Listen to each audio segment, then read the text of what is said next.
సంగారెడ్డి జిల్లా లింగంపల్లి గురుకుల పాఠశాల పాత డార్మిటరీ బ్లాక్ కూలిన ఘటనలో విద్యార్థులు సురక్షితంగా ఉన్నారని జిల్లా కలెక్టర్ పి ప్రావీణ్య తెలిపారు. ప్రమాదం జరిగిన వెంటనే హుటాహుటిన లింగంపల్లి పాఠశాలకు చేరారు కలెక్టర్. పాఠశాలలో చేపట్టిన ఎస్డీఆర్హెచ్ బృందం సహాయక చర్యలను పర్యవేక్షించారు. 7 కోట్లతో నూతన భవన నిర్మాణానికి ప్రభుత్వానికి ప్రతిపాదనలు పంపారు.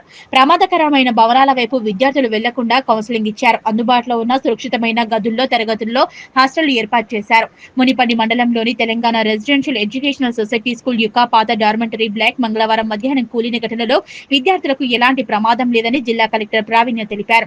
ప్రమాదం జరిగిన విషయం తెలిసిన వెంటనే హుటాహుటిన కలెక్టర్ లింగంపల్లి రెసిడెన్షియల్ గురుకుల పాఠశాలకు చేరుకున్నారు. ఈ సందర్భంగా పాఠశాలలో ఎస్డీఆర్హెచ్ బృందం చేపట్టిన సహాయక చర్యలను కలెక్టర్ పర్యవేక్షించారు.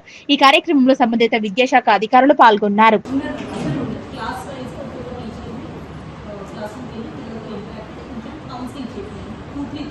రెడ్ మార్క్ చేసి టేకేసి బిల్డింగ్ ఎవరు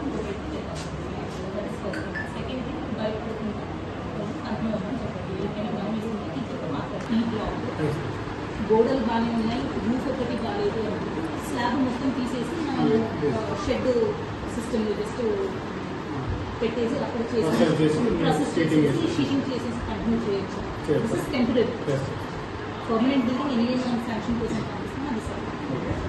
Immediately to continue using these blocks. If it is usable. If it is usable containers, immediately tablets tablets running by the anything else, any other concern?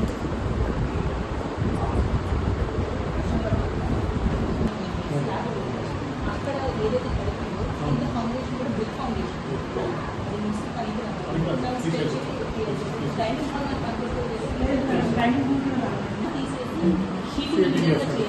గోడల్ బాగుంది, ఫౌండేషన్ పర్లేదు, repair చేసుకోవచ్చు. ఇమీడియట్గా actually